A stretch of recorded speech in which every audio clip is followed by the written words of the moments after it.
Friends, क्या हाल चाल। I hope कि आप लोग अच्छे होंगे और बहुत ही बेहतरीन तरीके से अपने पढ़ाई को कर रहे होंगे। जैसा कि आप सभी जानते हैं, बिहार बोर्ड क्लास 10वीं का परीक्षा 17 फरवरी से स्टार्ट होने जा रहा है और पहला दिन ही हिंदी का एग्ज़ाम है। तो हम आप लोगों के लिए लेकर के आ गए हैं एक बेहतरीन सा ऑब्जेक्टिव सेशन द 50 एक्सप्रेस, जिसमें आपको कुल 50 ऑब्जेक्टिव मात्र 10 मिनट में करवाएंगे और वो पूरा चुनिंदे ऑब्जेक्टिव होंगे जो बिहार बोर्ड के द्वारा कई साल पूछे गए हैं और पूछे जाने की पूरी संभावना है। जैसा कि आप सभी देख रहे हैं, ये हाईलाइटेड पॉइंट है कि आपको टोटल 100 ऑब्जेक्टिव मिलेंगे, जिसमें आपको 50 का उत्तर देना है और प्रत्येक क्वेश्चन 1 नंबर का होगा। चलिए आते हैं सबसे पहला क्वेश्चन पे। बाबा साहब भीमराव अंबेडकर संपूर्ण वांग में भारत सरकार के कल्याण मंत्रालय द्वारा कितने खंडों में प्रकाशित हुआ था? जल्दी बताएंगे। तो इसका करेक्ट जवाब हो जाएगा 20 खंडों में। कितने खंडों में हुआ था? 20 खंडों में हुआ था। चलिए क्वेश्चन नंबर 2 क्या कह रहा है? क्वेश्चन नंबर 2 कह रहा है कि बुद्ध, कबीर और ज्योतिबा फुले किसके चिंतन व रचनात्मक के प्रेरक व्यक्ति रहे हैं? तो किसके चिंतन और रचनात्मक के रहे हैं? तो डॉक्टर भीमराव अंबेडकर के। किसके? डॉक्टर भीमराव अंबेडकर के। ऑप्शन ए इसका सही जवाब होगा। चलिए क्वेश्चन नंबर 3 पे आएंगे। क्वेश्चन नंबर 3 कहता है, काम तो कासू बाबू का ही मालूम पड़ता है, इधर ही खेल रहे थे, यह किसने कहा था? जल्दी बताएंगे, ये किसने कहा था? सोफर ने कहा था। ऑप्शन नंबर बी इसका करेक्ट जवाब हो जाएगा, सोफर ने कहा था। चलिए क्वेश्चन नंबर 4 पे आएंगे। 4 कहता है कि किसने लपक कर मदन को हाथों से उठा लिया? जल्दी बताएंगे, 4 का करेक्ट जवाब क्या हो जाएगा? किसने उठाया था? गिरधारी लाल ने। किसने उठाया था? गिरधर ने, गिरधर ने। चलिए क्वेश्चन नंबर 5 पे आते हैं। मदन पड़ोसियों के आवारगर्द छोकरो सॉरी थोड़ा पीसी दूर है, बार बार हम बता रहे हैं पीसी दूर है तो थोड़ा पढ़ने में परेशानी हो जाता है। चलिए क्वेश्चन नंबर 5 कह रहा है कि मदन पड़ोसियों के आवारागर्द छोकरों के साथ क्या कर रहा था? जल्दी बताएंगे, कबड्डी खेल रहा था, गुल्ली डंडा खेल रहा था, और क्या ऑप्शन सी में छप्पन छुरी खेल रहा था, लड्डू नचा रहा था? जल्दी बताएंगे, 5 का करेक्ट जवाब क्या हो जाएगा? गुल्ली डंडा खेल रहा था। क्या कर रहा था? गुल्ली डंडा खेल रहा था। ऑप्शन बी इसका करेक्ट जवाब हो जाएगा। चलिए क्वेश्चन नंबर 6 पे आते हैं। क्वेश्चन नंबर 6 कहता है कि मैक्स मूलर का जन्म कब हुआ था? जल्दी बताएंगे, मैक्स मूलर का जन्म कब हुआ था? तो 4 जनवरी 1825 ईस्वी को मैक्स मूलर का जन्म हुआ था। क्वेश्चन नंबर 7 है कि हितोपदेश का जर्मन भाषा में अनुवाद किसने प्रकाशित किया था? जल्दी बताएंगे, हितोपदेश का जर्मन भाषा में अनुवाद किसने प्रकाशित किया था? 7 का करेक्ट जवाब क्या हो जाएगा? मैक्स मूलर ने। किसने? मैक्स मूलर ने। अभी हमने देखा कि मैक्स मूलर का जन्म कब हुआ था? 4 जनवरी 1825 ईस्वी को। चलिए क्वेश्चन नंबर 8 कहता है कि मैक्स मूलर के अनुसार उनके प्रचलित कहावतों और दंतकथ्यों का प्रमुख स्रोत किसे माना जाता है? जल्दी बताएंगे, 8 का करेक्ट जवाब क्या हो जाएगा? बौद्ध धर्म को माना जाता है। किसको माना जाता है? बौद्ध धर्म को माना जाता है। चलिए क्वेश्चन नंबर 9 पे आएंगे और क्वेश्चन नंबर 9 कह रहा है कि दैवत विज्ञान का अर्थ क्या होता है? जल्दी बताएंगे, 9 का करेक्ट जवाब क्या हो जाएगा? दैवत विज्ञान का मतलब होता है देव विज्ञान। क्या होता है? देव विज्ञान। क्वेश्चन नंबर 10 है कि चारु चंद्र लेख किनकी रचना है? जल्दी बताएंगे, 10 का करेक्ट जवाब क्या हो जाएगा? किनकी रचना है? हजारी प्रसाद द्विवेदी जी का ये प्रमुख रचना है। ठीक है। क्वेश्चन नंबर 11 कहता है गौड़ देश के लोग कैसे नाखून रखना पसंद करते हैं? जल्दी बताएंगे, 11 का करेक्ट क्या होगा? छोटे छोटे, टेढ़े मेढ़े, बड़े बड़े, इनमें से कोई नहीं है। 11 का करेक्ट जवाब क्या हो जाएगा? बड़े बड़े। कैसे रखना पसंद करते हैं नाखून? बड़े बड़े। हम लोग तो भाई छोटे छोटे रखते हैं, क्योंकि नाखून में बहुत सारे बैक्टीरिया फंस करके हमारे भोजन के साथ हमारे शरीर में जाता है, तो वो हमें बहुत ही हानि पहुंचाता है। इसलिए छोटा नाखून रखना सेहत के लिए अच्छा होता है। क्वेश्चन नंबर 12 कहता है कि आदमी के नाखून क्यों बढ़ते हैं? लेखक से यह किसने पूछा था? जल्दी बताएंगे, 12 का करेक्ट जवाब क्या हो जाएगा? लेखक की छोटी लड़की ने पूछा था। किसने पूछा था? लेखक की छोटी लड़की ने पूछा था। जल्दी आप लोग बताएंगे कि नाखून क्यों बढ़ते हैं, कि लेखक कौन है? चलिए क्वेश्चन नंबर 13 पे आते हैं। पुराने का मोह सब वांछनीय नहीं होता, यह किस शीर्षक पाठ की पंक्ति है? जल्दी बताएंगे, 13 का क्या हो जाएगा? नाखून क्यों बढ़ते, पुराने का मोह सब वांछनीय नहीं होता, यह नाखून क्यों बढ़ते हैं चैप्टर से लिया गया है। क्वेश्चन नंबर 14 पे आएंगे कि नागरी लिपि शीर्षक पाठ किस पुस्तक से लिया गया है? जल्दी बताएंगे, 14 का करेक्ट जवाब कहाँ से लिया गया है? भारतीय लिपि की कहानी से। ऑप्शन सी इसका करेक्ट जवाब हो जाएगा। कहाँ से लिया गया है? भारतीय लिपि की कहानी से लिया गया है। 15 नंबर क्वेश्चन कहता है कि कोकन के शिलाहार मान्यखेट के राष्ट्रकूट देवनागरी के यादव तथा विजयनगर के शासकों के लेख किस लिपि में है? जल्दी बताएंगे। 15 का करेक्ट जवाब क्या हो जाएगा? 15 का कौन सा लिपि में है? नंदी नागरी में। ऑप्शन नंबर डी इसका करेक्ट जवाब होगा, नंदी नागरी में। चलिए आते हैं क्वेश्चन नंबर 16 पे। क्वेश्चन नंबर 16 कहता है कि दंती दुर्गा के बाद राष्ट्रकूटों की गद्दी पर कौन बैठा था? 16 का करेक्ट जवाब क्या होगा? जल्दी आप लोग कमेंट करेंगे। कृष्ण प्रथम बैठा था। कौन के बैठा था? कृष्ण प्रथम बैठा था। 17 नंबर क्वेश्चन कहता है कि किसके गले में स्काउटों की तरह एक रुमाल बंधा हुआ था? लेखक के गले में, बहादुर के गले में, निर्मल के भाई के गले में, इनमें से कोई नहीं। तो किसके गले में था बताएंगे जल्दी आप लोग। निर्मल के भाई के गले में। किसमें? निर्मल के भाई के गले में बांधा हुआ था। चलिए क्वेश्चन नंबर 17 का करेक्ट जवाब सी हो जाएगा। 18 नंबर पे आते हैं कि सुखजीवी नामक उपन्यास किसने लिखा है? 18 का करेक्ट जवाब क्या हो जाएगा? जल्दी आप लोग कमेंट करेंगे। अमरकांत। सुखजीवी किसने लिखा था?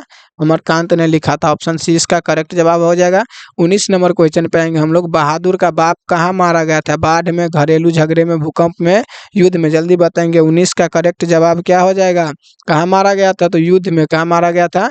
युद्ध में बहादुर का बाप मारा गया था। जल्दी 1 मिनट। युद्ध में कहाँ मारा गया था? युद्ध में। चलिए क्वेश्चन नंबर 20 क्या कह रहा है कि हिदायत शब्द का अर्थ क्या होता है? जल्दी बताएंगे। हिदायत शब्द का अर्थ क्या होता है? 20 का करेक्ट जवाब क्या हो जाएगा? चेतावनी। हिदायत का क्या होता है? चेतावनी होता है। चलिए क्वेश्चन नंबर 21 पे आएंगे। प्रगतिशील आलोचना किन्हीं अमूर्त सिद्धांतों का संकलन नहीं है, वह साहित्य की परंपरा का क्या है? जल्दी बताएंगे आप लोग, कमेंट करेंगे इसका आंसर। चलिए तो 21 का करेक्ट जवाब क्या हो जाएगा? 21 का करेक्ट जवाब हो जाएगा ऑप्शन नंबर बी, मूर्ति ज्ञान। क्या हो जाएगा? Option number B. चलिए क्वेश्चन नंबर 22 पे आएंगे कि रोन नदी की दूसरी ओर अविन्यो का एक और हिस्सा है जो लगभग स्वतंत्र है, उसका नाम क्या है? जल्दी बताएंगे। 22 का करेक्ट जवाब क्या हो जाएगा? उसका नाम क्या है? ऑप्शन नंबर ए इसका करेक्ट जवाब हो जाएगा। चलिए क्वेश्चन नंबर 23 पे आएंगे। क्वेश्चन नंबर 23 का जल्दी आप लोग आंसर कमेंट करेंगे कि साहने शब्द का क्या अर्थ होता है? जल्दी बताइए, साहने शब्द का क्या अर्थ होता है? Question number 23। सुशीर विद्या में शाह। क्या होता है? सुशीर विद्या में शाह इसका करेक्ट जवाब हो जाएगा। चलिए क्वेश्चन नंबर 24 देखेंगे हम लोग। क्वेश्चन नंबर 24 कहता है कि लेखक श्रीनिवास किस साहित्य के प्रतिष्ठित रचना में से एक है? जल्दी बताएंगे आप लोग, इसका करेक्ट जवाब क्या हो जाएगा? क्वेश्चन नंबर 24 का करेक्ट जवाब जल्दी कमेंट कीजिए आप लोग।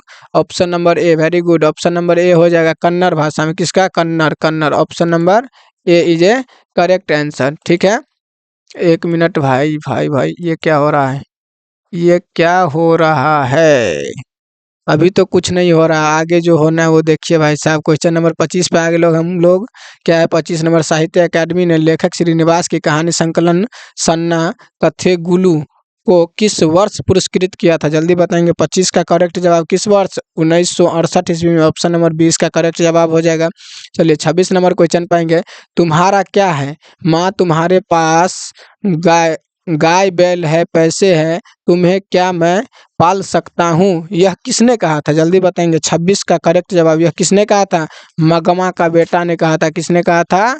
मगमा का बेटा ने कहा था। बहुत अच्छा। क्वेश्चन नंबर 27 पे आएंगे। किस लेखक के कथा साहित्य में उड़ीसा का जीवन गहरी आंतरिकता के साथ प्रकट हुआ है? जल्दी बताएंगे। 27 का करेक्ट जवाब क्या हो जाएगा? आप लोग जानते हैं कि 27 ईश्वर पेटलीकर ने। ऐसा किसने कहा था? ईश्वर पेटलीकर ने। ऑप्शन ए इसका करेक्ट जवाब हो जाएगा। क्वेश्चन नंबर 28 पे आएंगे। लक्ष्मी किसके घर में काम करती थी? जल्दी बताएंगे। 28 का करेक्ट जवाब किसके घर में? तहसीलदार के घर में। किसके घर में? तहसीलदार के। अगर भाई किसी के घर में कोई काम कर रहा है तो वह तो होगा तहसीलदार ही होगा, पैसे वाला के घर में ना काम करता है जी। क्वेश्चन नंबर 29 आएगा कि ढहते विश्वास कहानी में लक्ष्मी के पड़ोस का पढ़ाकू लड़का कौन था? लिए लो, पढ़ाकू लड़का। भाई पढ़ाकू लड़का तो तुम लोग भी हो, क्योंकि हम देख रहे हैं तुम लोग जीरो से पूरा वीडियो देख रहे हो। इसका मतलब है कि तुम लोग पढ़ाकू तो हो। बताओ 29 का करेक्ट जवाब क्या हो जाएगा? Option number C. कौन था? केशव। और जिसका नाम केशव हो तो तुम महापढ़ाकू हो भाई। तुम्हारा नाम देखो अब आ गया क्वेश्चन में भी। चलिए क्वेश्चन नंबर 30 पे आएंगे। क्वेश्चन नंबर 30 कहता है कि माँ शीर्षक पाठ के लेखक का क्या नाम है? जल्दी बताएंगे। माँ शीर्षक पाठ के लेखक कौन है? जल्दी बताएंगे। क्वेश्चन नंबर 30 का करेक्ट जवाब कौन हो जाएगा? सात कौड़ी होता। कौन होता? सात कौड़ी होता। ऑप्शन नंबर बी इसका करेक्ट जवाब हो जाएगा। चलिए 31 नंबर क्वेश्चन पाएंगे। माँ जी लोगों को अस्पताल के लिए किसकी उपमा दे रही थी? घर की, झोपड़ी की, गौशाला की, कैद खाने की? जल्दी बताएंगे 31 का। माँ जी अस्पताल को कैद खाने की उपमा दे रही थी, मतलब अस्पताल को कैद खाने बता रही थी। चलिए क्वेश्चन नंबर 32 पाएंगे। 32 नंबर क्वेश्चन कहता है कि पपाती के चारों ओर खड़े डॉक्टर ने बारी बारी से आकर किसकी सहायता से उसकी आंखों के भीतरी भाग का परीक्षण किया? जल्दी बताएंगे 32 का करेक्ट जवाब क्या हो जाएगा? जल्दी बताएंगे आप लोग। चलिए 32 का करेक्ट जवाब क्या हो जाएगा? इसका करेक्ट जवाब हो जाएगा ऑप्शन नंबर ए। क्या? ऑप्थेलमस्कोप से। क्या से? ऑप्थेलमस्कोप से। चलिए क्वेश्चन नंबर 33 पाएंगे कि अरे अरे अपनी अमीरी दिखाने के लिए रसमलाई भेजी है क्या? यह किसने कहा था? जल्दी बताएंगे 33 का करेक्ट जवाब क्या हो जाएगा? 33 का करेक्ट जवाब है नारायण के पत्नी भावरी। नारायण की पत्नी कौन है? भावरी देवी। कैसा नाम है भाई। भावरी ने बोला था अरे अपनी अमीरी दिखाने के लिए रसमलाई भेजिए क्या? हाँ भाई अमीर है तब तो रसमलाई भेज रहे हैं। Question number 34। राम नाम बिना बिरथे जगी जन्मा शीर्षक कविता के रचनाकार का क्या नाम है? जल्दी बताएंगे। 34 का करेक्ट जवाब कौन है? प्रेम घन। हमारे प्रेम घन, जो राम से प्रेम करते हैं वो प्रेम घन। चलिए क्वेश्चन नंबर 35 है कि आयनी शब्द का अर्थ क्या होता है? जल्दी बताएंगे। ये व्याकरण का क्वेश्चन है। आयनी शब्द का अर्थ क्या होता है? दीवार, चबूतरा, गिरिह, छत। जल्दी बताएंगे। 35 का करेक्ट जवाब क्या हो जाएगा? चबूतरा होता है। क्या होता है? आयनी शब्द का अर्थ होता है चबूतरा। बहुत अच्छा। क्वेश्चन नंबर 36 पे हम लोग आएंगे। क्वेश्चन नंबर 36 कहता है कि वाणी कब विष के समान हो जाती है? निंदा स्तुति के समय, क्रिया के बिना, राम नाम के बिना, इनमें से कोई नहीं। जल्दी बताएंगे। 36 का करेक्ट जवाब क्या हो जाएगा? राम नाम के बिना। जिस मुख से राम नाम न हो मुखी क्या? गाना सुने हो ना भाई। तो वाणी विष के समान हो जाती है जिस मुख से राम नाम नहीं आता है, ऐसा उन लोग का मानना था। चलिए क्वेश्चन नंबर 37 पे आते हैं। मोह मान मानसिक लय गयो चित्रो चोर नंदन। यह पंक्ति किस कविता से उद्धत है? जल्दी बताएंगे। 37 का करेक्ट जवाब क्या हो जाएगा? यह किससे है? प्रेम आयनी श्री राधिका से। किससे है? प्रेम आयनी श्री राधिका से यह लाइन ली गई है। क्वेश्चन नंबर 38 पे आएंगे। स्वदेशी शीर्षक कविता के कवि का नाम क्या है? जल्दी बताएंगे। स्वदेशी कौन है भाई? 38 number. Question number C Badri Narayan Chaudhary Premghan. क्या हो जाएगा इसका आंसर? बद्री नारायण चौधरी प्रेम घन इसका करेक्ट जवाब हो जाएगा। चलिए 39 नंबर क्वेश्चन पे आएंगे। निम्न में कौन सी रचना बद्री नारायण चौधरी प्रेम घन की है? भारत माता, लौट कर आऊंगा, फिर एक वृक्ष की हत्या, जीर्ण जनपद। जल्दी बताएंगे। 39 का करेक्ट जवाब क्या हो जाएगा? भारत माता। भारत माता के रचयिता कौन है? बद्री नारायण चौधरी प्रेम घन। कौन है? बद्री नारायण चौधरी प्रेम घन। चलिए 40 नंबर। स्वदेशी कविता किससे संकलित है? जल्दी बताएंगे। स्वदेशी कविता कहाँ से लिया गया है? इसका मतलब ये होगा। जल्दी बताएंगे आप लोग। तो 40 का करेक्ट जवाब क्या हो जाएगा? ऑप्शन नंबर सी प्रेम घन से। कहाँ से? प्रेम घन हरस्व स्वरस्व से। चलिए क्वेश्चन नंबर 41 है। सुमित्रा नंदन पंत उत्तरांचल के किस जिले के रहने वाले थे? जल्दी बताएंगे। 41 का करेक्ट जवाब क्या हो जाएगा? अल्मोड़ा जिला के। कहाँ? ऑप्शन नंबर बी अल्मोड़ा जिला के रहने वाले थे। क्वेश्चन नंबर 42 है कि भारत माता शीर्षक कविता किस काव्य कृति से ली गई है? जल्दी बताएंगे। भारत माता किस काव्य कृति से ली गई? 42 का करेक्ट जवाब क्या होगा? ग्राम्य। क्या हो जाएगा? ऑप्शन नंबर सी इसका करेक्ट जवाब हो जाएगा। ऑप्शन डी नहीं होगा भाई, इसको हटाओ। चलो ऑप्शन नंबर सी इसका करेक्ट जवाब हो जाएगा। चलिए क्वेश्चन नंबर 43 पे आएंगे हम लोग। कवि रामधारी सिंह दिनकर को किस रचना पर ज्ञानपीठ पुरस्कार मिला था? जल्दी बताएंगे। 43 का करेक्ट जवाब क्या हो जाएगा? उर्वशी पर। किस पर? उर्वशी के लेखन से रामधारी सिंह दिनकर जी को ज्ञानपीठ पुरस्कार प्राप्त हुआ था। चलिए क्वेश्चन नंबर 44 पे आएंगे। क्वेश्चन नंबर 44 कहता है कि देवता कहीं सड़कों पर गिट्टी तोड़ रहे देवता मिलेंगे खेतों में, खलिहानों में। यह पंक्ति किस कविता से ली गई है? भाई बहुत ही हार्ड वर्ड है, इसमें तो पढ़ने में थोड़ा दिक्कत हो रहा है। चलिए 44 का करेक्ट जवाब क्या हो जाएगा? जनतंत्र का जन्म से। कहाँ से लिया गया है? जनतंत्र का जन्म से। आप लोग से क्वेश्चन कि जनतंत्र का जन्म के लेखक कौन है? आप लोग बताएंगे। क्वेश्चन नंबर 44 का आंसर कमेंट करेंगे कमेंट बॉक्स में। चलिए क्वेश्चन नंबर 45 पे आएंगे। निम्नलिखित में सच्चिदानंद हीरानंद वात्स्यायन अज्ञे की कविता कौन सी है? जल्दी बताएंगे। सच्चिदानंद हीरानंद वात्स्यायन अज्ञे की कविता कौन सी है? 45 का करेक्ट जवाब कौन सा? हिरोशिमा। देखिए इसका नाम में भी क्या है? इसका नाम में क्या है? हीरानंद है ना। हिरोशिमा की कविता लिखे हैं। कौन सा लिखे हैं? हिरोशिमा। तो इस प्रकार आप याद रखेंगे। 45 का correct answer option number D हो जाएगा। चलिए 46 पे आएंगे। 46 कहता है कि कुंवर नारायण रचित इन दिनों साहित्य की कौन सी विधा है? जल्दी बताएंगे। 46 का करेक्ट जवाब क्या हो जाएगा? काव्य संग्रह है। क्या है? काव्य संग्रह है। चलिए 47 नंबर पे आएंगे। मेरी नींद के दौरान कुछ इंच बढ़ गए पेड़, यह पंक्ति किस कविता से ली गई है? हमारी नींद से, स्वदेशी से, हिरोशिमा से, जनतंत्र का जन्म से। 47 का करेक्ट जवाब आप लोग जल्दी बताएंगे।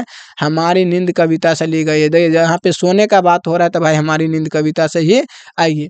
48 नंबर क्वेश्चन कह रहा है कि कवित्री अनामिका के पिता का क्या नाम था? जल्दी बताएंगे। 48 का करेक्ट जवाब क्या हो जाएगा? हम लोग बहुत नज़दीक आ चुके हैं, अब कुछ ही क्वेश्चन बचे हुए हैं। 48 का करेक्ट जवाब क्या हो जाएगा? रविशंकर किशोर। कौन हो जाएगा? रविशंकर किशोर। अनामिका के पिता कौन थे? रविशंकर किशोर। बहुत अच्छा। चलिए क्वेश्चन नंबर 49 पे आएंगे। 49 नंबर क्या कहता है कि अनुष्टुप किसकी रचना है? जल्दी बताएंगे। 49 नंबर क्वेश्चन का करेक्ट जवाब क्या हो जाएगा? अनुष्टुप किसकी रचना है? 49 का करेक्ट जवाब आप लोग कमेंट करेंगे जल्दी से। क्या हो जाएगा? अनामिका। अनुष्टुप के रचयिता कौन है? अनामिका। क्वेश्चन नंबर 50 आप लोग को स्क्रीन पे दिख रहा होगा। क्वेश्चन नंबर 50 का आप लोग आंसर कमेंट करेंगे। 50 नंबर क्वेश्चन का आंसर आप लोग कमेंट करेंगे।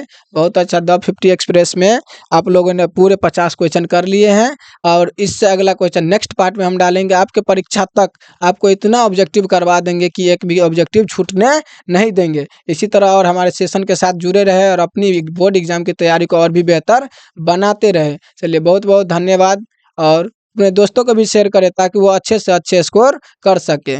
लाइक करें हमारे वीडियो को, कमेंट करें और अपने दोस्तों को शेयर करें। धन्यवाद। जय हिंद।